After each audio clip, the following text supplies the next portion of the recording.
गोस्वामी जी महाराज पूर्व प्रसंग में वर्णन किए, तारकासुर से पीड़ित होकर के सब देवता लोग श्री ब्रह्मा जी के पास गए।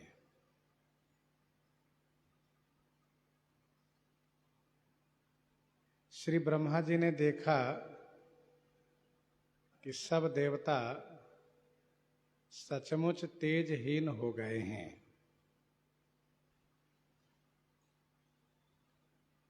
तब उन्होंने पूछा, देवताओं, ऐसी दशा आप लोगों को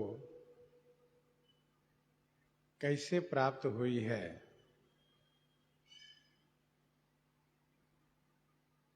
तब देवताओं ने तारकासुर के आतंक को एक एक करके वर्णन किए और फिर यह कहा कि हम लोगों के सुख छीन लिए गए हैं। हम लोगों के पास न कोई सुख है, न संपत्ति है। हम सब बड़े दुखी हैं। श्री ब्रह्मा जी ने सबको समझाया, देवताओं, तारकासुर ने ऐसा उग्र तप किया कि विवश होकर के मुझे वरदान देना पड़ा। उसके तप के तेज से सारा संसार प्रभावित हो गया था, इसलिए मैंने जाकर के वरदान दिया। पहले तो उसने ये कहा था कि हम अमर हो जाए, लेकिन मैंने कहा कि अमर होने का वरदान मैं नहीं दे सकता हूं। तब उसने कहा कि 7 दिन के बच्चे को छोड़ करके मेरी मृत्यु किसी के हाथ से न हो। तो मैंने तथास्तु कह दिया। 7 दिन के बच्चे में इतना सामर्थ्य हो, ऐसा तेज भगवान शिव को छोड़ करके किसी के पास नहीं है। भगवान शिव के शुक्र में, भगवान शिव के वीर्य में, तेज में वह सामर्थ्य है कि उससे जो बच्चा जन्म लेगा वही 7 दिन में तारकासुर को मार पाएगा।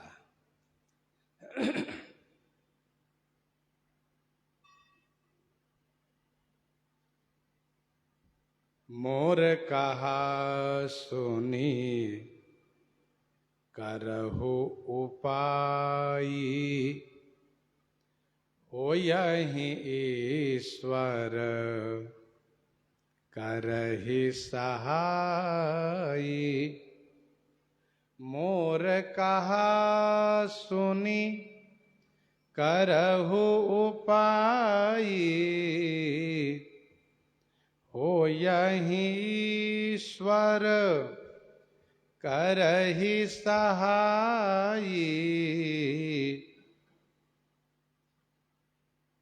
मेरा कहा सुनिए और आप सब उपाय कीजिए। होगा, काम बनेगा। ईश्वर सहाय करहि, ईश्वर सहायता करेंगे। ब्रह्मा जी महाराज यहां पर 2 बात कह रहे हैं। पहली बात तो ये कि पुरुषार्थ आप करिए, मेहनत कीजिए। और दूसरी बात यह कि ईश्वर सहायता करेंगे। अर्थात पुरुषार्थ के साथ साथ भगवान की कृपा को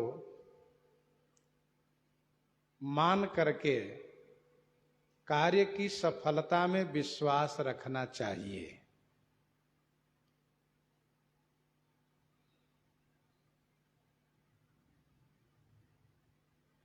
दोहावली 468 में गोस्वामी जी ने लिखा है, पुरुषार्थ पूरब कर्म, पुरुषार्थ पूरब कर्म परमेश्वर प्रधान, तुलसी पैरत सरित ज्यों सब ही काज अनुमान। दोहावली में जो गोस्वामी जी ने लिखा, वहां पर उन्होंने 3 बातें कही।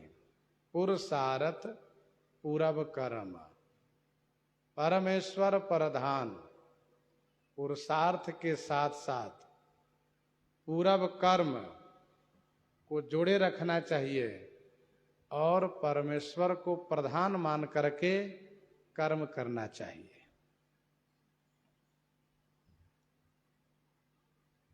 तदपि एक मैं कहो उपाय, होई है ईश्वर तदपि एक मैं कहूं उपाय, होई करे जो देव सहाय। सखा कही तुम नीकी उपाय, करिए देव जो होई सहाय। तासु दूत तुम तजी कदराई, तासु दूत तुम तजी कदराई, राम हृदय धरी करहु उपाय। इसका मतलब ये हुआ कि भगवान की कृपा पर भरोसा रख करके ही पुरुषार्थ करें। इन चौपाइयों से यही प्रमाण प्राप्त होता है। तासु दूत तुम तजी कदराई, राम हृदय धरि करहु उपाय। श्री राम जी को हृदय में रख करके उपाय कीजिए। श्री ब्रह्मा जी कहते हैं कि मोर कहा सुन करहु उपाय, हो यही माने काम बनेगा, ईश्वर सहायता करेंगे। सती जो तजी दक्ष मख देहा, सती जो तजी दक्ष मख देहा, जनमी जाई हिमाचल गेहा। सती जो तजी दक्ष मख देहा, सती जो तजी दक्ष मख देहा, जनमी जाई हिमाचल गेहा। श्री सती ने दक्ष मख देहा तजी, जो सती माने जिन श्री सती जी ने दक्ष के यज्ञ में जाकर के अपनी देह को परित्याग किया, उन्हीं श्री सती जी ने जाई हिमाचल गेहा जन्मी, जाकर के शैलराज हिमाचल के घर में जन्म लिया है। सती जो तजी दक्ष मख देहा, केवल सती कहने से बहुत सतियों का इसमें समावेश हो जाता है। इस शब्द में केवल सती कहने से बहुत सतियों का समावेश हो जाता है इस शब्द में। इसलिए श्री ब्रह्मा जी ने स्पष्ट किया कि वह सती, कौन सती? कहा जिन्होंने अपने पिता दक्ष के यज्ञ में अपनी देह को परित्याग किया है, वे श्री सती। उन्होंने जाकर के शैलराज हिमाचल के घर में जन्म लिया है। जन्मी जाई हिमाचल गेहा।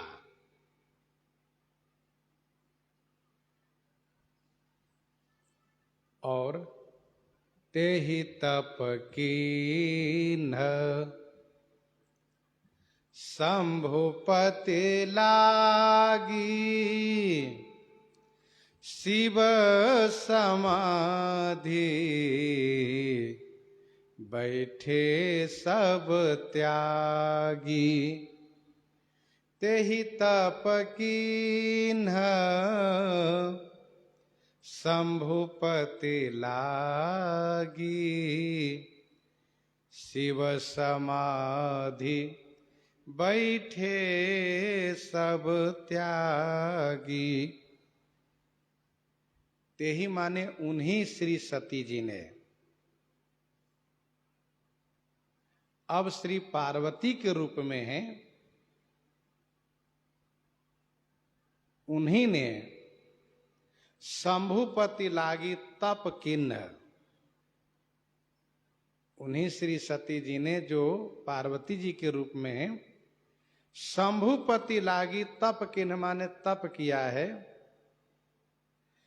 और भगवान शिव सब त्यागी समाधि बैठे, भगवान शिव सब त्याग करके समाधि में बैठे हुए हैं।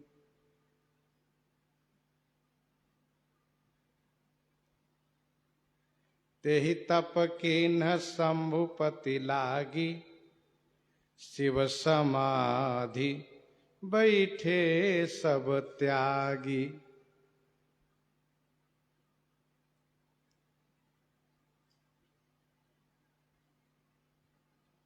भगवान शिव के पुत्र से तारकासुर का अंत होगा, उसका मरण होगा।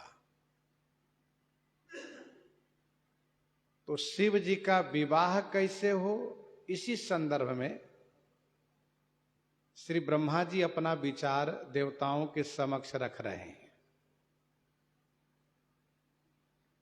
कि जो शिव शक्ति श्री सती जी थी, जिन्होंने पिताजी के यज्ञ में अपनी देह को परित्याग किया था, उन्हीं ने शैलराज हिमाचल के घर में जन्म लिया है। अब वे श्री पार्वती जी के रूप में हैं, उन्होंने शिव जी को पति बनाने के लिए कठिन तप किया है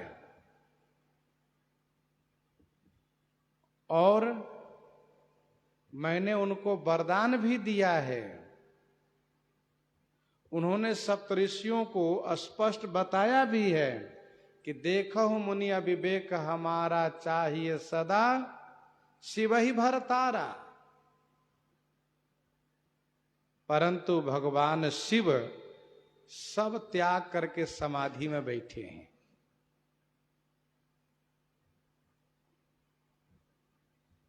सब त्यागी कहने का भाव यह है, समाधि तभी लगती है जब सबका त्याग हो, सबसे मन विरत हो, तभी समाधि लगेगी।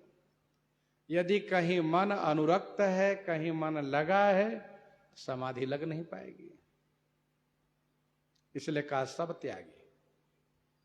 वैसे भी भगवान का भजन सब त्याग करके ही करना चाहिए। सब त्याग कर का मतलब बाहरी जितने प्रपंच है सबका त्याग होना चाहिए। देह धरे कर यह फल भाई, देह धरे कर यह फल भाई, भजिए राम सब काम बिहाई, भजिए राम सब काम बिहाई। तो देह धरे कर यह फल भाई, भजिए राम सब काम बिहाई। सुभाषित रत्नागार का श्लोक है, सतम विहाय भोक्तव्यम सहस्र स्नान माचरेत, लक्षम विहाय दातव्यम सर्वम त्यक्त्वा हरि भजेत, सर्वम त्यक्त्वा हरि भजेत। तो सब त्याग करके शिव जी समाधि में बैठे हैं।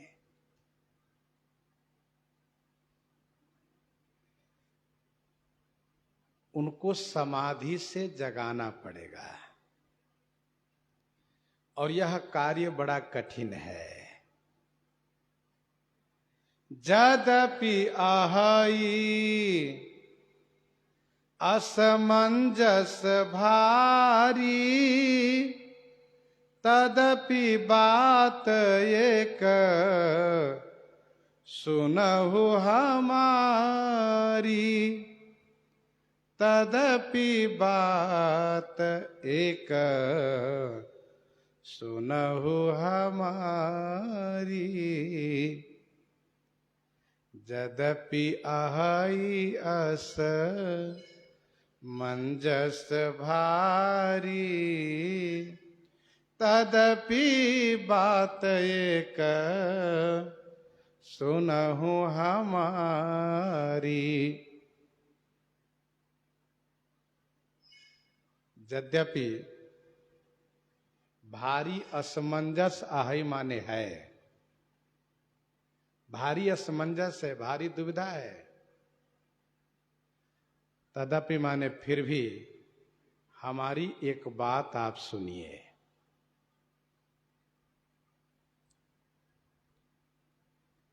भारी असमंजस कहने का भाव यह है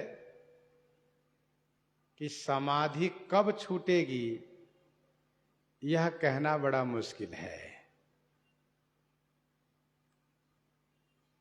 मान लीजिए समाधि छूट भी गई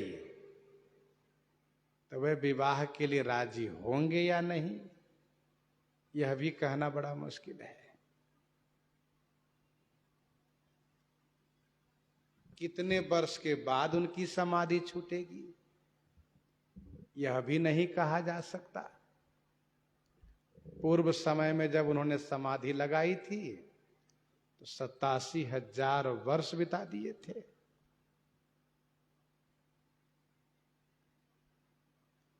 तो ये भारी असमंजस की बात है।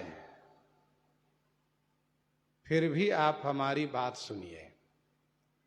तदपि बात एक सुनहु हमारी।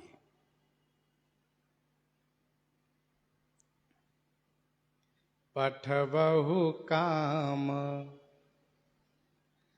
जाय शिव पाही, पठबहु काम जाय शिव पाही। करई क्षोभ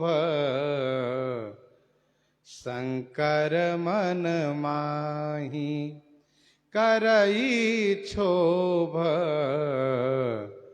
शंकर मन माही। पठबहु काम जाय शिव पाही, करई क्षोभ शंकर मन माही।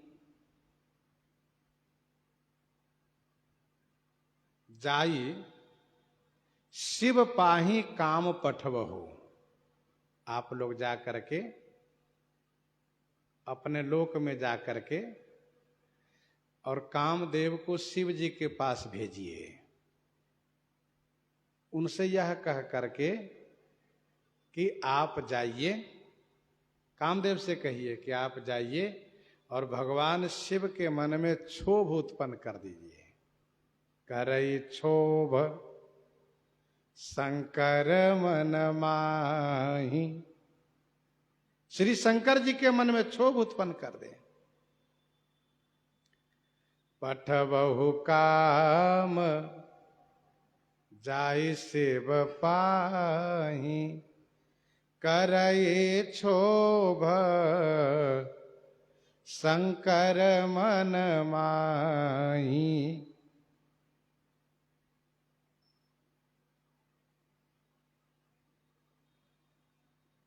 देखिए, और कोई यदि शिव जी की समाधि को भंग करने के लिए जाएंगे तो उन पर भगवान शिव नाराज हो जाएंगे। तो क्या कामदेव पर नाराज नहीं होंगे? कहा उन पर नाराज नहीं होना चाहिए। क्यों नहीं होना चाहिए? क्योंकि कामदेव का काम ही है मन में क्षोभ उत्पन्न करना, मन को चंचल करना, मन को क्षोभित करना, यह कामदेव का काम है। उनका नाम ही है मनसिज। मनसिज माने मन से जो जायमान हो, मन से जो उत्पन्न हो।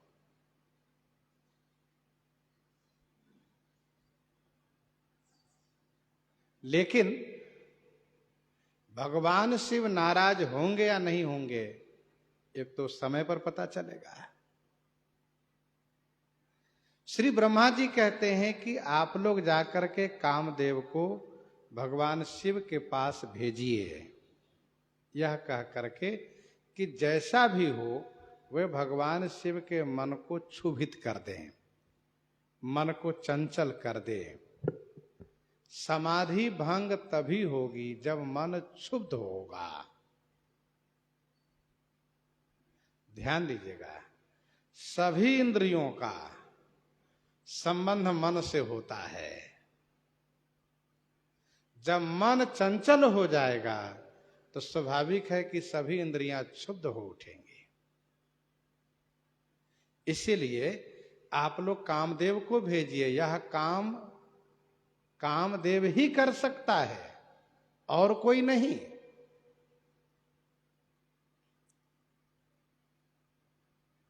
और यदि कामदेव ने उनके मन को क्षुब्ध कर दिया, उनकी समाधि को भंग कर दिया, तो फिर ये बात रहेगी कि वो विवाह करें या ना करें। फिर वह बात आएगी कि विवाह करें या ना करें। तो हे देवताओं, हम लोग चलेंगे उनके पास और उनको मनाएंगे। जैसे माने हाथ जोड़कर प्रणाम करके विनती करके उनको मनाएंगे और उनको कहेंगे कि आप अपने लिए न सही, औरों के लिए, परोपकार के लिए विवाह कीजिए। और हमें विश्वास है कि फिर वे विवाह करेंगे। तब हम जाई शिव ही सिरनाई, करबाऊब विवाह बरियाई।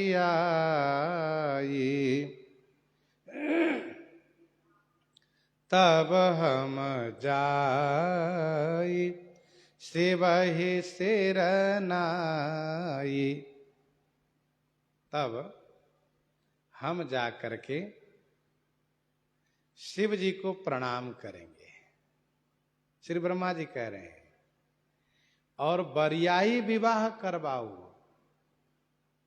हठ कर देंगे और उनसे जबरदस्ती विवाह करवाएंगे, विवाह के लिए हाँ करवाएंगे। और एक बार हाँ कर देंगे तो फिर हम उनको विवाह कराकर ही छोड़ेंगे। और हुआ भी यही है। कामदेव के नष्ट होने पर भगवान शिव ने रति को वरदान दिया और देवता लोग श्री शिव जी के पास आए। और जैसे भगवान शिव ने हाँ कर दिया, वैसे ही विवाह की पूरी तैयारी शुरू कर दी है। कहा अब देरी मत करो। क्यों? कहा कोई भरोसा नहीं कब इनकी समाधि लग जाए। कहा विवाह के बाद, कहा विवाह के बाद फिर समाधि नहीं लगेगी इनकी। विवाह के पूर्व कभी भी समाधि लगा सकते हैं। तो तब हम जाई शिवहि सिरुनाई, करबाऊ विवाह बरियाई। जबरदस्ती विवाह कराएंगे। ध्यान दीजिएगा, बड़े लोगों से जब कोई काम लेना होता है तो वहां अकड़ नहीं चलता है, वहां फिर नम्र होकर काम लेना पड़ता है।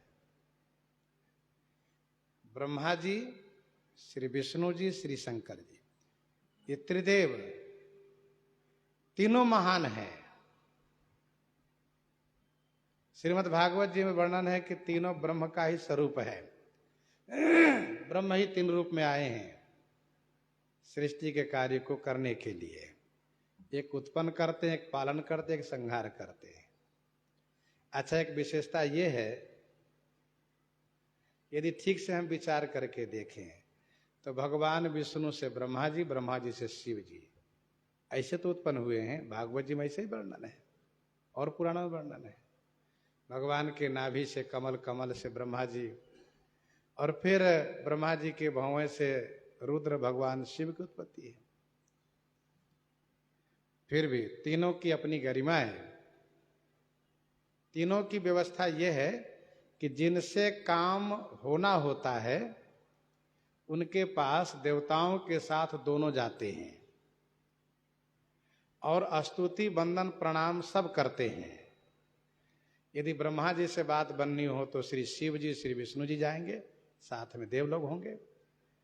श्री शंकर जी से बात बननी हो तो वहां पर श्री ब्रह्मा जी विष्णु जी जाएंगे, और श्री विष्णु जी से बात बननी हो तो वहां श्री ब्रह्मा जी और श्री शंकर जी जाएंगे, साथ में सब देवता होंगे और सब अनुनय विनय प्रार्थना सब करेंगे।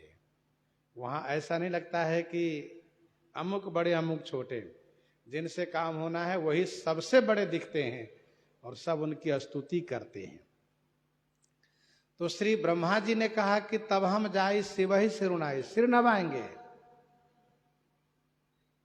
प्रणाम करेंगे, उनके पांव पकड़ लेंगे और तब तक नहीं छोड़ेंगे जब तक वे हां नहीं कर देंगे। क्यों देवताओं? कहा महाराज, जब आपकी इस तरह से कृपा होगी तो बात तो बनेगी ही। तो इस प्रकार से विश्वास है तीनों देव को। यदि ब्रह्मा जी से बात बननी हो तो वे लोग पांव पकड़ेंगे, विष्णु जी से बात बननी हो तो ये दोनों पांव पकड़ेंगे, शिव जी से बात बननी है तो ब्रह्मा जी पांव पकड़ेंगे।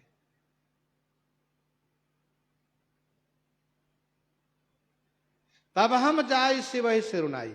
तो बड़े लोगों से काम विनम्र होकर के बनाया जाता है, अकड़ के नहीं, आदेश दे करके नहीं, झुक करके। तो श्री ब्रह्मा जी ने कहा कि हम उनको प्रणाम करके जबरदस्ती विवाह कराएंगे, और विवाह जहां हो गया तो समझ लीजिए बात आपकी बन गई। श्री ब्रह्मा जी ने कहा यही मुझे एक उपाय सूझ रहा है, यही उपाय समझ में आ रहा है, आप लोग यदि सहमत हैं तो इस उपाय में आप सब साथ दीजिए। आप अपना काम कीजिए, कामदेव को भेज के शिव जी की समाधि खुलवाइए, फिर आगे के काम हम करेंगे। यही विधि भले ही देवहित होई, मत यति नीक कहई सब कोई। यही विधि भले ही देवहित होई, मत यति नीक कहई सब कोई। यही विधि भले ही देवहित होई। यही विधि माने इसी प्रकार से, भले ही माने चाहे, भले ही माने चाहे, देवहित होई, देवताओं का हित होगा। फिर तो सभी देवताओं ने कहा मत अति नीक, यह मत अति नीक है। मत माने सलाह, अति नीक माने बहुत अच्छी है। सब कोई कहे, सब लोग कहने लगे। अर्थात श्री ब्रह्मा जी के प्रस्ताव पर सभी ने मोहर लगाया, सभी ने अपनी सहमति दिखाई, और जब सभी ने सहमति दिखाई तो समझ लीजिए काम अवश्य होगा।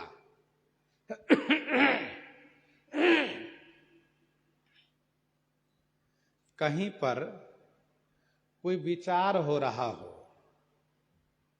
कहीं पर कोई विचार हो रहा हो, 10 लोग बैठे हो और उस विचार में यदि कोई प्रस्ताव रख रहा हो, उसमें कोई प्रस्ताव रख रहा हो और उस प्रस्ताव पर सब सहमत हो जाते हो, तो समझना चाहिए यह प्रस्ताव अवश्य पूरा होगा, यह फलीभूत होगा।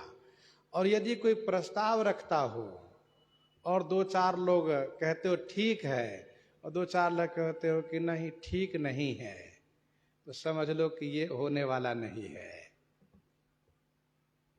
इसीलिए पंचायत में प्रस्ताव पर जब सब एक मत हो तभी वह प्रस्ताव फलीभूत होता है।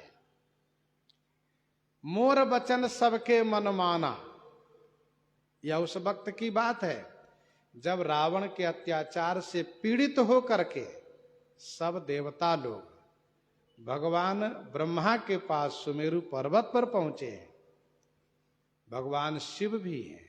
वहीं पर इस संदर्भ में चर्चा होने लगी कि भगवान कहाँ मिलेंगे, उनके पास हम कैसे चलेंगे, कहाँ चला जाए, कहाँ से पुकार किया जाए। किसी ने कहा बैकुंठ में रहते वहीं चला जाए, किसी ने कहा क्षीर सागर में रहते वहां चला जाए। लेकिन इस प्रस्ताव पर सब सहमत नहीं हुए। तो भगवान शिव अपना प्रस्ताव उस समाज में रख दिए। उन्होंने कहा कि भगवान तो सब जगह है और वे समान रूप से हैं। ऐसा नहीं कि यहां कम वहां ज्यादा है, ऐसा कम है वहां, यहां पर कम है वहां पर ज्यादा है। हरि व्यापक सर्वत्र समाना, प्रेम ते प्रगट हो ही मैं जाना। मेरा तो मन कहता है कि वे सभी वस्तु, सभी देश, सभी काल में है।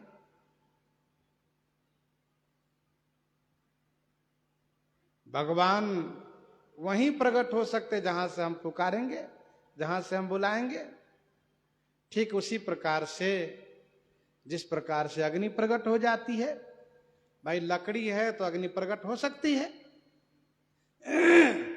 वैसे यदि हम लोग प्रेम से पुकार करेंगे तो भगवान यहीं प्रकट हो जाएंगे। गोस्वामी जी ने कहा कि भगवान शिव के प्रस्ताव से सब सहमत हो गए। मोर वचन सबके मन माना, साधु साधु करी ब्रह्म बखाना।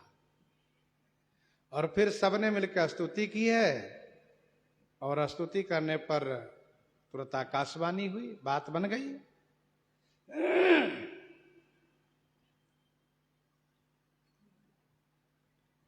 भगवान श्री रामचंद्र जी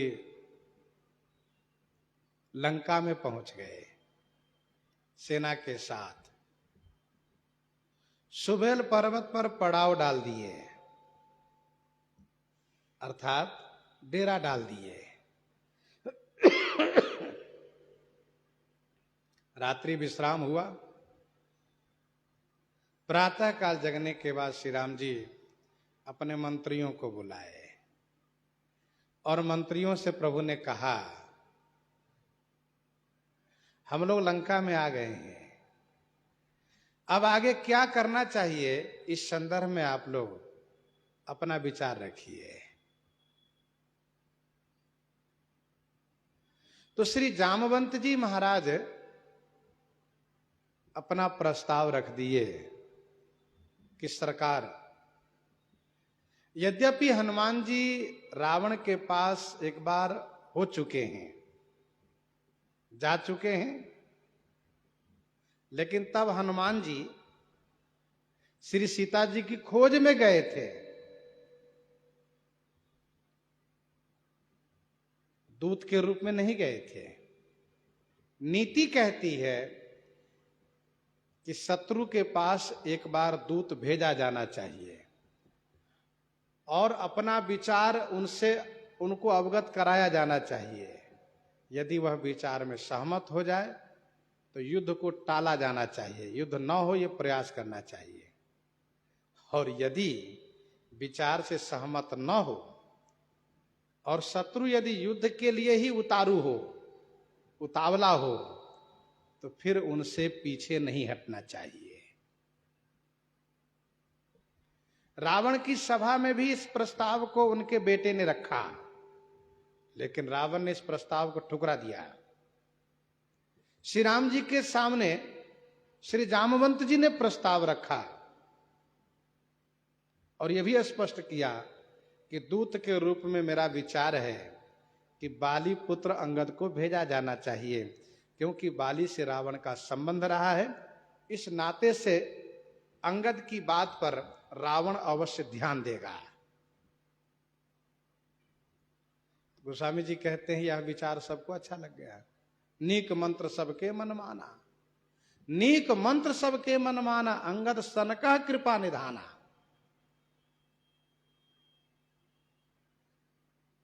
तो कहने का भाव यह है कि समाज में प्रस्ताव पर जब तक सब एकमत न हो तब तक वह प्रस्ताव निष्फल होने के स्थिति में रहता है, सफल होने की स्थिति में नहीं रहता है। आप कहेंगे ऐसा भी कोई प्रस्ताव मानस जी में है जो एकमत न होने से निष्फल हो गया? कहाँ, वो है एक प्रस्ताव। भगवान श्री राघवेंद्र श्री रामभद्र जो सागर के तट पर सेना को लेकर के उतर गए और सागर पार कैसे किया जाना चाहिए, इस संदर्भ में मंत्रियों से सलाह लेने लगे। श्री राम जी सब काम मंत्रियों से सलाह लेकर करते हैं। प्रभु ने पूछा सागर पार कैसे किया जाना चाहिए, तो विभीषण जी महाराज ने सविनय निवेदन यह किया कि सरकार सागर से विनती करनी चाहिए। लक्ष्मण जी महाराज तुरंत उसका खंडन कर दिए। कब? जब श्री राम जी ने विभीषण जी की बात को स्वीकार करते हुए कहा ठीक है, सखा कही तुम नीक उपाय करिए दैव जो होई सहाय। श्री लक्ष्मण जी तुरंत भड़क गए, उनको गुस्सा आ गई। मंत्रण यह लक्ष्मण मन भावा, राम वचन सुनि अति दुख पावा। उन्होंने भी हाथ जोड़ करके कहा सरकार ये सब करना एक प्रकार से समय टालना है, हमारे पास व्यवस्था है, हम समुद्र को सुखा सकते हैं, तो फिर हम समुद्र से प्रार्थना क्यों करें? और क्या समुद्र रास्ता देगा जब आप खुद संदेह कर रहे हैं? यदि दैव सहायता करे तो होगा, आपके शब्दों में ही संदेह है, तो ये इसमें हमें नहीं लगता है कि समुद्र रास्ता देगा। श्री लक्ष्मण जी विरोध कर दिए तुरंत। नाथ देव कर कमन भरोसा, सोखे सिंधु करिए मन रोसा। और सरकार एक बात और स्पष्ट बता दूं, ये कायरों का काम है, दैव देव पुकार करना। मतलब कायर का काम है दैव दैव के भरोसा करना, और आलसी का काम है दैव देव पुकार करना। दैव जब देगा तो मिलेगा, जब दैव देगा। ये पुरुषार्थियों काम नहीं है। कादर मन कहो एक अधारा, दैव देव आलसी पुकारा। श्री लक्ष्मण जी बड़े रोष में हैं, दुखी भी हैं। तो श्री राम जी ने उनसे कहा भैया घबराओ नहीं, ऐसा ही करेंगे हम। कब? कहा पहले सखा की बात पूरी कर ले, फिर आपकी बात पूरी करेंगे। तो श्री लक्ष्मण जी कह रहे ठीक है करिए, कुछ होने जाने वाला है नहीं। और सचमुच वही हुआ, कुछ नहीं हुआ। जब श्री राम जी 3 दिन तक प्रतीक्षा किए, प्रार्थना किए, और इसके बाद सरकार ने कहा लक्ष्मण जी भैया मेरा धनुष बाण ला करके दो। कहा लीजिए, तुरंत लीजिए, मैं समुद्र को सुखा दूंगा। महामूर्ख है ये। मूर्खों से विनती नहीं करनी चाहिए। लक्ष्मण जी मन ही मन करे तुम पहले कह रहे थे आपसे, लेकिन आप माने नहीं, 3 दिन समय बेकार गंवा दिए। अस कही रघुपति चाप चढ़ावा, यह मत लक्ष्मण के मन भावा। कहने का अभिप्राय यहां पर यह था कि जिस प्रस्ताव पर खंडन मंडन होता हो वह प्रस्ताव संशय में ही रहेगा, वह एक किनारा नहीं लगेगा, समझ लीजिए। और जिस प्रस्ताव पर एक मत से मोहर लग जाए, मंडन ही मंडन हो जाए, समझ लीजिए पूरा होगा। यही विधि भले ही देव हित होई, मत अति नीक कहे सब कोई। सब देवताओं ने कहा श्री ब्रह्मा जी से कि यह सलाह बहुत अच्छी है। हाँ, देवता लोग भी विचार किए कि यदि कोई और काम, कोई और शंकर जी को समाधि भंग करने के लिए जाता तो उन पर विपत्ति आ जाती है। लेकिन कामदेव मनसी है, उनका काम ही है मन में हलचल मचाना, उत्पात करना मन में, वे इसलिए बनाए ही गए हैं, इसलिए ठीक है।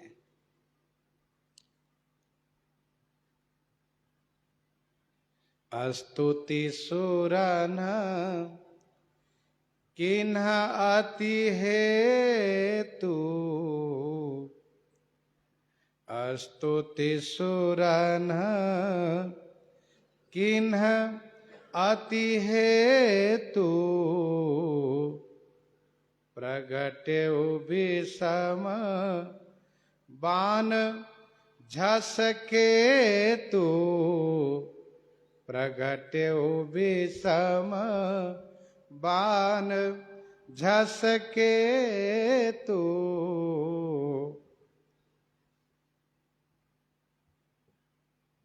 कुमार संभव में वर्णन है, ब्रह्मा जी जब इतना कह करके अंतर्ध्यान हो गए तब देवताओं ने स्तुति की है।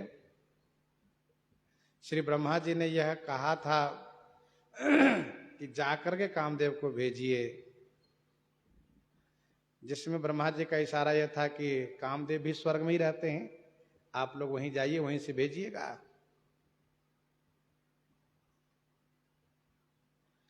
गोस्वामी जी कहते हैं देवताओं ने अति हेतु स्तुति कीन है, तो कुमार संभव के अनुसार ब्रह्मा जी के अंतर्ध्यान होने पर देवताओं ने स्तुति की है।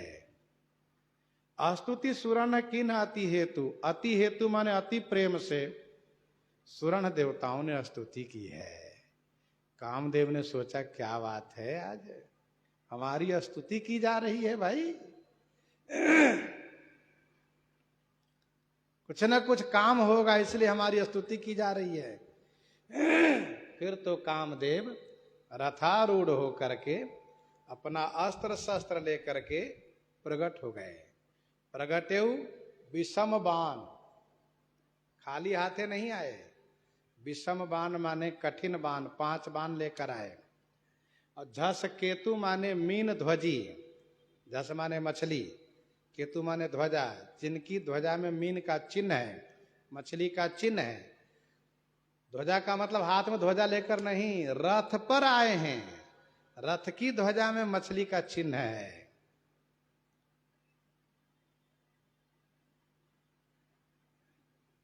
धनुष बाण रथ के साथ प्रकट हुए। प्रगट हो विषम बाण झस केतु।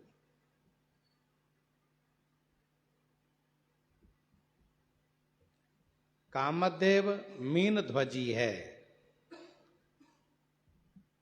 और मछली को पानी प्रिय है, पानी के बिना मछली नहीं रह सकती। इसका मतलब ये हुआ कि कामदेव अधर्म रूपी पानी को इतना बढ़ावेगा, इतना बढ़ाएगा कि उसकी मछली, कामदेव की मछली जीवित रहेगी, लेकिन संसार में हाहाकार मचेगा।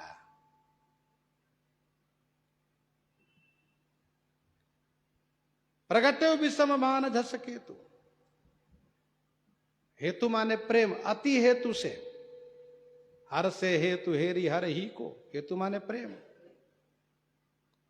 चले संग हिमवंत तब पहुंचावन अति हेतु, तो बड़े प्रेम के साथ देवताओं ने स्तुति की है। प्रगट्यउ विषम बाण झस केतु। विषम बाण माने कठिन बाण है इनका। सम बाण का अर्थ होता है बराबर, और विषम माने विषम संख्या। विषम का अर्थ कठिन भी होता है, और विषम माने जिसकी संख्या विषम हो। जैसे 3 ये विषम संख्या है, 2 सम संख्या है। तो कामदेव के पास 5 बाण है, 5 बाण है। करना केतकी केवड़ा, करना केतकी केवड़ा, कदम आम की बौर। करना केतकी केवड़ा, कदम आम की बौर, ये सब सर है काम के केशव दासन, और ये 5 बाण है। ध्यान दीजिएगा, कामदेव का धनुष बाण फूल का है। काम कुसुम धनुषायक लीन्हे, सकल भुवन अपने बस किन्हे। कामदेव लोहे के, सोने चांदी के, पीतल तांबे का धनुष बाण नहीं रखा है, वह फूल के धनुष बाण है। वो फूल से मारता है, लोग घायल हो जाते हैं। कामदेव फूल से मारकर ही घायल करता है। शूल कुलिस असि अंगम निहारे, शूल कुलिस असि अंगम निहारे, ते रतिनाथ सुमन सर मारे। जो शरीर वज्र को सह लेता हो, तलवार को सह लेता हो, वह शरीर है। जो त्रिशूल को सह लेता है, फूल को नहीं सह पाता है। यह है कामदेव के फूल का प्रभाव। और फूलों की बात नहीं है, कामदेव का फूल। ते रतिनाथ सुमन सर मारे, ये फूल के बाण से मारता है। प्रगटे विषम बाण जस केतु, आपने दोहा सुना, करना केत की केवड़ा, कदम आम की बौड़। ये सब सर है काम के केशवदासन, और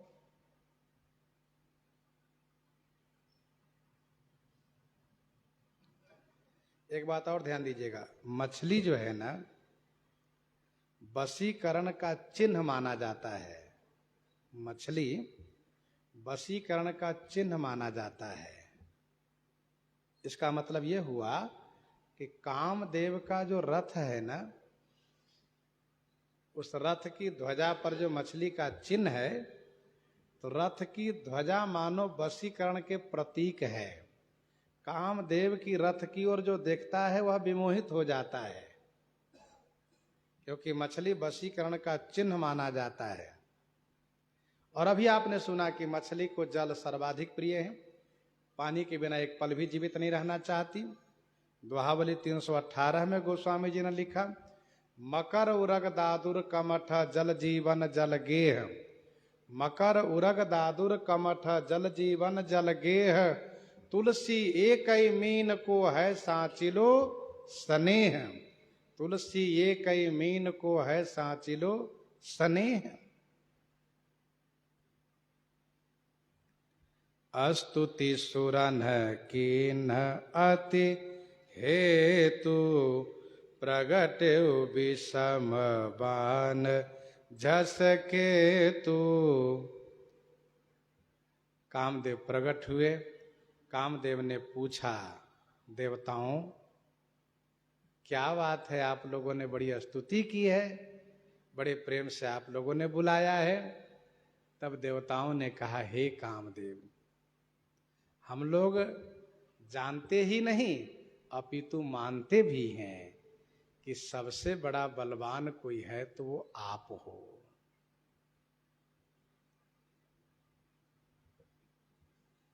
योद्धाओं में आपकी प्रथम गिनती है। कामदेव ने सोचा, क्या बात है, बड़ी तारीफ हो रही है।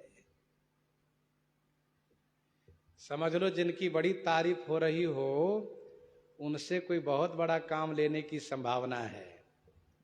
और फिर जो लोग कभी कभी चिढ़ते भी हो, और वे लोग जब प्रशंसा करने लगे, बड़ी तारीफ करने लगे, तो समझना कि ये जान भी ले सकता है। तो देवताओं ने कहा, आपकी गिनती योद्धाओं में सर्वप्रथम है। संसार के अद्वितीय योद्धा आप हैं। काम कुसुम धनुषायक लीन्हे, सकल भुवन अपने बस किन्हे। हम देवताओं पर बहुत बड़ा संकट आ गया है, इसलिए हम लोग आपकी शरण में गए हैं। संकट यह है कि बजरांग का पुत्र जो ताड़कासुर है, वह इतना आतंक मचाया है कि हम देवताओं का सुख छीन लिया गया है, स्वर्ग से हम देवता भगा दिए गए हैं, हम लोग मारे मारे फिर रहे हैं, कहीं छुपने की जगह नहीं है, और इसके बाद भी वह हमारे पीछे पड़ा रहता है। सो हे कामदेव, उसके मरण का यही एकमात्र उपाय है कि भगवान शिव का विवाह हो। तो भगवान शिव के विवाह होने से उनके पुत्र जो होंगे उन्हीं के द्वारा उसका मरण होगा, और वही हम देवताओं के सेनापति भी होंगे। इसलिए हम लोगों ने आपको स्मरण किया है और आपकी शरण में हम लोग हैं। आप भगवान शिव की समाधि भंग कीजिए, यही हम लोगों का काम है। सुरन कही निज विपति सब, सुनि मन कीन्ह विचार, शंभु विरोधन कुशल मोहि, बिहसी कहेउ अस मार, बिहसी कहेउ अस मार। सूरा ने कही निज विपत्ति सब, सुनि मन कीन्ह विचार। देवताओं ने अपनी सारी विपत्ति कही, सुन करके कामदेव ने मन में विचार किया और फिर मार बिहसी अस कहेउ, मार माने कामदेव ने, बिहसी माने हंसते हुए ऐसा कहा, देवताओं शंभु विरोध न कुशल मोहि, भगवान शंभु से विरोध करने पर हमारी कुशलता नहीं रहेगी। सुरण कही निज विपत्ति सब, सुनि मन कीन्ह विचार। ध्यान दीजिएगा, कोई बहुत प्रशंसा करे इसका मतलब ये नहीं सीधे कूद जाना चाहिए, अपनी शक्ति सामर्थ्य पर विचार भी कर लेना चाहिए। कामदेव ने मन में विचार किया कि भगवान शिव की समाधि भंग करना आसान नहीं है, और उनकी समाधि भंग करने वाले को कल्याण भी नहीं है, क्योंकि उनका नाम है शंभु। संग माने कल्याण, भू माने उत्पन्न करने वाले। जो कल्याण के उत्पन्न करने वाले हैं उनसे विरोध करना मानो अपने कल्याण को हाथ धो के फेंक देना है, अपने कल्याण से हाथ धो लेना है। सुरण कही निज विपत्ति सब, सुनि मन कीन्ह विचार, शंभु विरोधन कुशल मोहि, बिहसी कहे वस मार। मार माने कामदेव ने हंसते हुए ऐसा कहा, हंसते हुए कहा, यह कामदेव की वीरता है। ऐसा नहीं कोई व्यक्ति अपना कष्ट सुनावे तो सुनकर के अपने रोने लगो, तो सुनाने वाले का भी मन अधीर हो जा रही, इनको हमने अपना दुख सुनाया तो खुद ही रो रहे हैं। सो नहीं, कामदेव ने हंसते हुए मानो अपनी वीरता का परिचय दिया कि शिव जी से विरोध करने पर कुशलता नहीं है, लेकिन आप निराश भी मत होइएगा, काम हम करेंगे जरूर।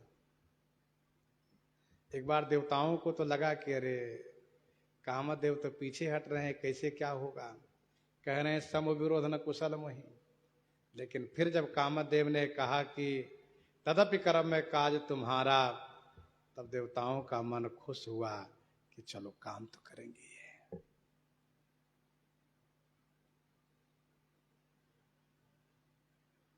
कामदेव को हंसी क्यों आई?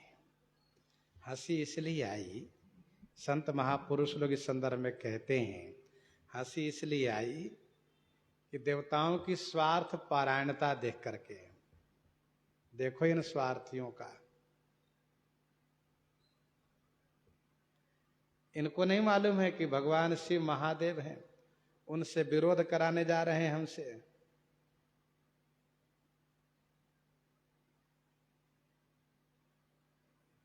इनके मन में कपट जरूर है, कपट कुचाल सीम सुर राजू, इसलिए हंसी आई। कपट कुचाल सीम सुर राजू, पराकाज प्रिय आपन काज, इसलिए हंसी आई। दूसरा भाव यह है, हंसी इसलिए आई कि आज इन लोगों को हमारी वीरता पर विश्वास हुआ कि कामदेव वीर है। आज इन लोगों ने माना हमारी वीरता को, इसलिए हंसी आई। तीसरा भाव यह है, इसलिए हंसी आई कि भगवान शिव सुमेरु के समान है और हम शेर के समान हैं। सुमेरु से शेर को टकराना कब तक ठहर पाएगा वो। चौथा भाव यह है, इसलिए हंसी आई कि अभी तो हमें कह रहे हैं कि आप लोग, हमें कह रहे हैं कि आप जाओ शिव जी की समाधि भंग करो, और हम शिव जी की समाधि भंग करने जाएंगे तो शिव जी के क्रोध का पात्र भी बनेंगे।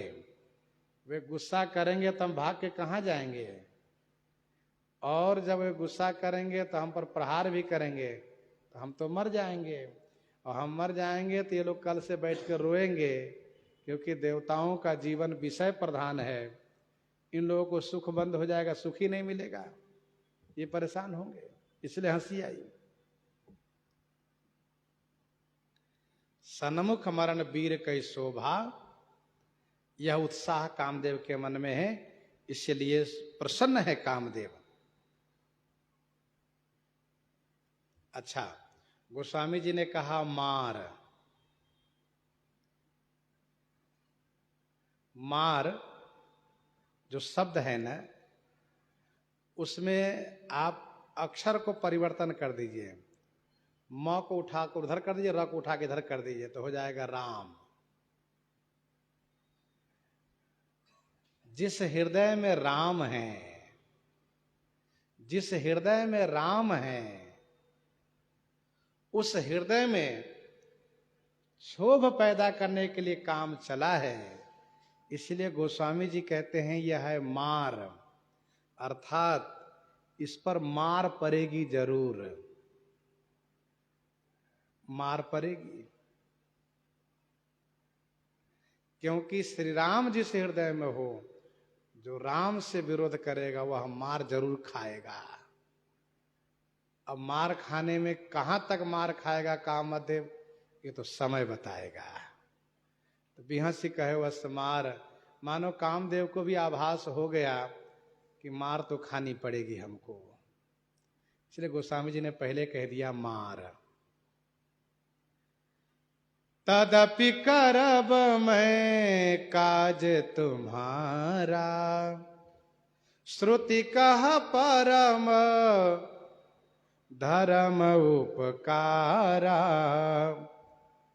तदपि करब मैं काज तुम्हारा, श्रुति कह परम धर्म उपकारा।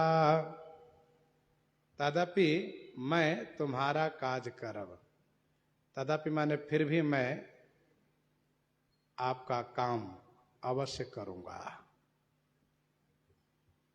क्योंकि भगवती श्रुति कहती हैं परोपकार करना यह परम धर्म है। तो हम क्यों परम धर्म से मुंह मोड़े, मौका मिला है, हम भी परम धर्म करेंगे, हम भी परोपकार करेंगे। देखो भाई, कामदेव जब परोपकार करने से मुंह नहीं मोड़ा, तो किसी को भी परोपकार करने से मुंह नहीं मोड़ना चाहिए। और परोपकार करने में फिर कहीं मोह ममता नहीं करना पड़ता है। परोपकारी को मोह ममता से मुक्त होना पड़ता है। समय आने पर अपने आप को भी बलिदान कर देना पड़ता है। तदपि कर्ममय काज तुम्हारा, मैं आपका काम करूंगा। देवताओं को आश्वासन मिला, देवताओं को विश्वास हुआ, कामदेव काम करेंगे। तदपि कर्ममय काज तुम्हारा, क्योंकि श्रुति कहती है परम धर्म है यह उपकार करना।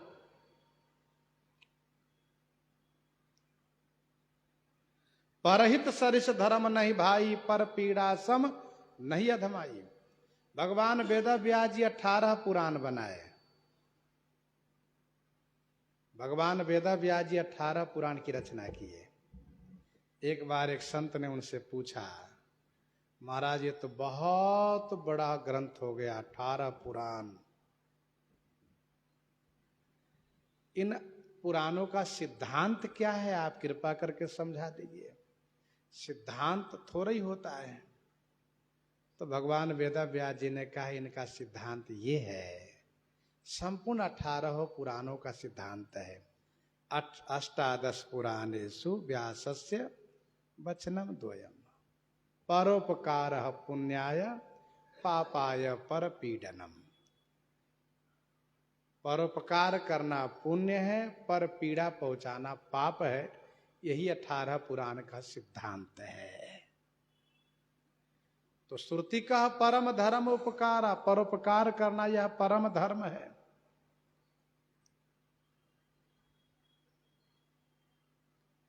श्री भर्तहरि जी महाराज कहते हैं कि निस्वार्थ भाव से जो परोपकार करता है वह सत्पुरुष है।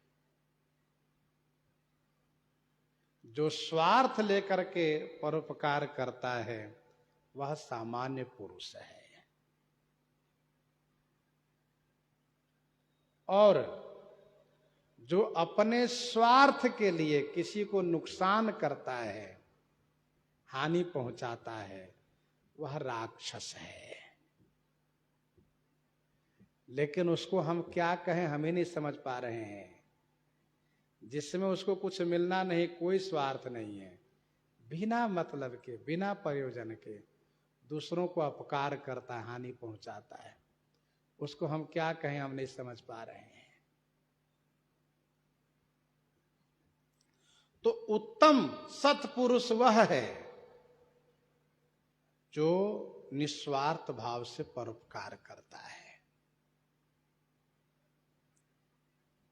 कामदेव कह रहे हैं, परहित लागी तजई जो देही, परहित लागी तजई जो देही, संतत संत प्रशंसहि तेहि, परहित लागी तजई जो देही।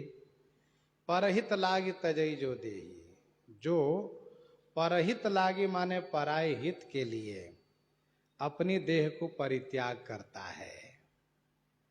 तो संतत संत प्रशंसहि तेहि, तेहि संत संतत प्रशंसहि, तेहि माने उसे संत महापुरुष लोग, संतत माने हमेशा प्रशंसा करते हैं।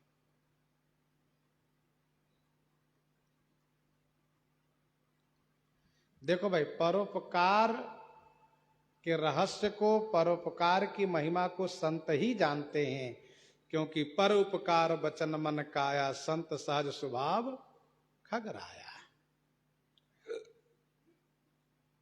जो कोई परोपकार के लिए अपनी देह को परित्याग करता है, संत उनको बड़े सम्मान से प्रशंसा करते हैं। जैसे जल भरी नयन कहै रघुराई, जल भरी नयन कहै रघुराई, तात करम निज ते गति पाई, श्री राम जी जटायु जी से कहते हैं, परहित बस जिन के मन माही, तिन कह जग दूर लभ कछु नाही, तिन कह जग दूर लभ कछु नाही। जिसके मन में परहित बसा हो उनके लिए संसार में कुछ भी अप्राप्त नहीं है, दुर्लभ नहीं है। परहित बसा होता है संतों के मन में। अच्छा, श्री राम जी परम साधु हैं, सबको कहे राम सुठी साधु।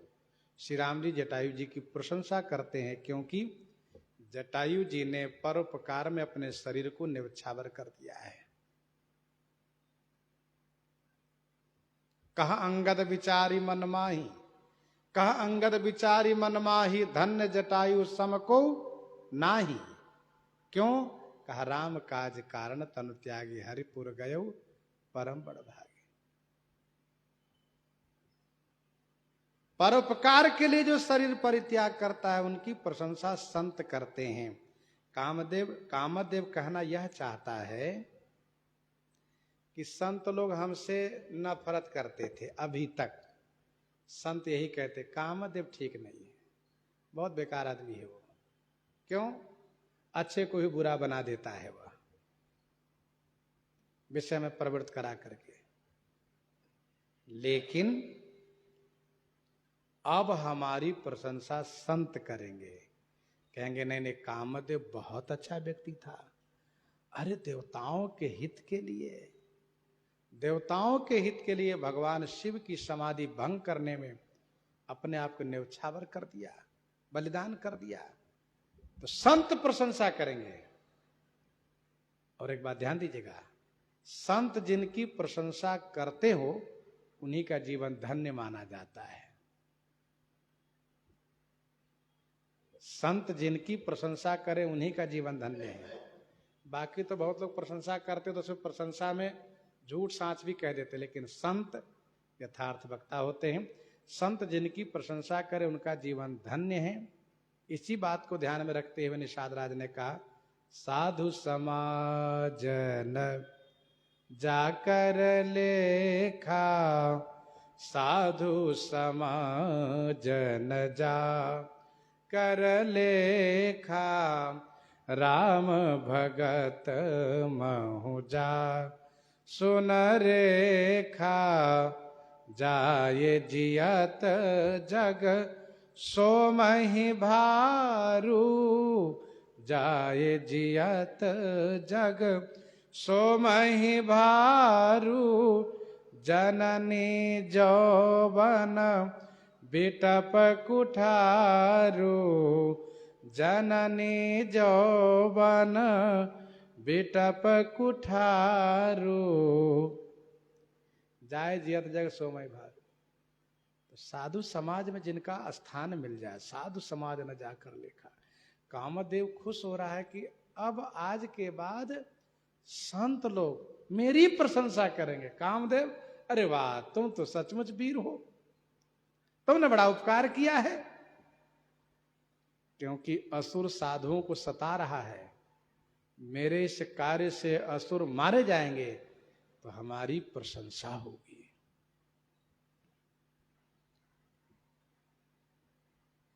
संतत संत प्रशंसते। एक बात ध्यान दीजिएगा, कामदेव ने परोपकार में अपने आप को न्यौछावर किया है, अपने आप को बलिदान दिया है, इसीलिए 4 पदार्थ में इनको स्थान मिला है। 4 पदार्थ में इनका स्थान मिल गया, इनका नाम हो गया। गोस्वामी जी ने लिखा दोहावली में 359 में, गुरु संगति गुरु होई सो, गुरु संगति गुरु होई सो, लघु संगति लघु नाम, गुरु संगति गुरु होई सो, लघु संगति लघु नाम, 4 पदार्थ में गने नरक द्वारहु काम।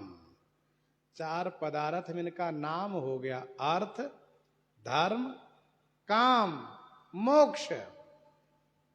अर्थ, धर्म, पहले लोग अर्थ धर्म मोक्ष को ही महत्व देते थे। कहा भैया अर्थ पैसे चाहिए, धर्म पुण्य कर्म करो, और फिर इसके बाद ये होता था कि मोक्ष।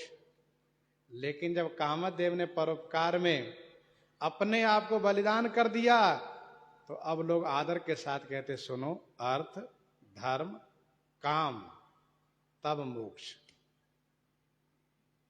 इसकी प्रशंसा होने लगी।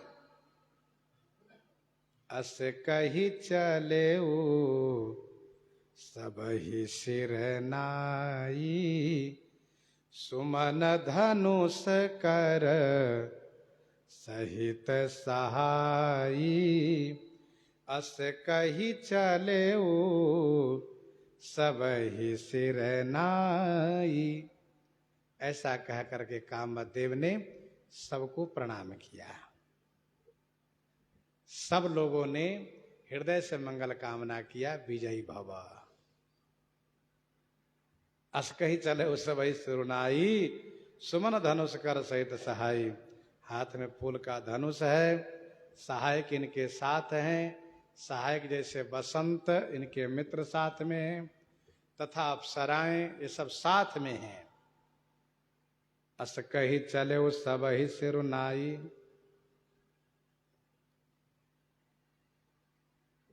जिस प्रकार से देवताओं ने श्री सरस्वती जी से प्रार्थना किया कि माता आप कृपा करके श्री राम जी का राज तिलक भंग करा दीजिए और इनको वन भेजवा दीजिए, तो श्री सरस्वती जी पहले बहुत चिंतित हो गई। लेकिन श्री सरस्वती जी ने फिर विचार किया कि इस कार्य में बड़ा उपकार दिख रहा है, मैं वनवास कराऊंगी। तत्काल तो बहुत लोगों को कष्ट होगा, पीड़ा होगी, लोग उल्टा सीधा भी कहेंगे, लेकिन हमें नहीं कहेंगे, हम तो माध्यम किसी और को बना लेंगे। लेकिन समझदार लोग तो मेरे ऊपर ही दोष लगाएंगे। लेकिन परिणाम अच्छा है क्या? श्री राम जी बन जाएंगे, असुरों का संहार करेंगे, धर्म की स्थापना करेंगे, ब्राह्मण गौ संत सज्जन पृथ्वी सबकी रक्षा होगी। तो आगिल काज विचारी बहोरी, आगिल काज विचारी बहोरी, करी हैं चाह कुशल कवि मोरी। श्री सरस्वती जी सोच रही हैं, जब श्री राम जी इतना बड़ा कार्य करेंगे तो कवि लोग श्री राम जी के चरित्र लिखने के लिए बैठेंगे, और चरित्र लिखने के लिए बैठेंगे तब याद करेंगे मां सरस्वती आप आइए और कृपा कीजिए कि मैं बढ़िया कविता बनाऊं, तो मैं वहां जाकर के श्री राम चरित्र लेखन कराऊंगी। आगिल काज विचार बहोरी, करी हैं चाह कुशल कवि मोरी, हरसि हृदय दशरथ पुराई। खुश होकर के श्री दशरथ जी के पुर में आई। तो वैसे ही कामदेव ने सोचा परिणाम बड़ा सुंदर है। अरे एक दिन मरना तो है ही, एक दिन मरना तो है ही, लेकिन ऐसे मरो कि सज्जनों की दृष्टि में मृत्यु प्रशंसनीय हो जाए। इसीलिए अस कही चले उस सब ही सिरुनाई, सुमन धनुष कर सहित सहाय। सबको प्रणाम किया। कामदेव ने सोचा ये मेरा आखिरी प्रणाम होगा। अब ऐसा नहीं लगता है कि पुनः हम इन लोगों के बीच आएंगे। काम तो होगा लेकिन हम वापस आएंगे ये संदेह है। इसलिए सबसे आशीर्वाद ले लूं, जैसे काम पूरा हो जाए, काम पूरा कर सकूं। काम बड़ा कठिन है। अस कही चले उस सब सिरुनाई, सुमन धनुष कर सहित सहाई। हाथ में धनुष बांध लिया है, सहायकों को लिया है। अब जब कामदेव चला है तो मन में उसके विचार आया कि कामदेव शिव जी के पास जा रहा है, शिव जी की समाधि भंग करने जा रहा है, शिव जी के कोप का भाजन बनेगा, मर जाएगा। लेकिन कामदेव है क्या, लोगों को पता तो चले। वह जो मारा गया है कामदेव कैसा है, क्या कर सकता था, क्या उसकी शक्ति थी, यह तो सबको पता चले। तब कामदेव ने मन बनाया कि मैं अपना प्रभाव प्रकट करूंगा, जिसमें भगवान शिव की प्रशंसा होगी। इतने बड़े पराक्रमी बलवान वीर को शिव जी ने मारा। अच्छा, किसी के बारे में बड़ी प्रसिद्धि हो कि अमुक व्यक्ति अमुक वीर बहुत बलवान है, लेकिन केवल नाम भी सुन के रह जाओ तो मन में संतोष नहीं होता जब तक उसका पराक्रम देखने को न मिले।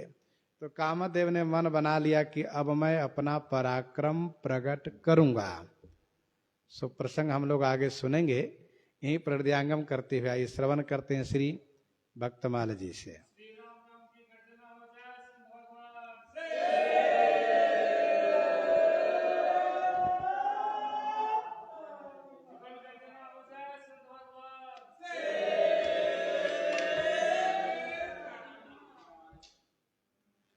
थोड़ा चिमटा को सही से दब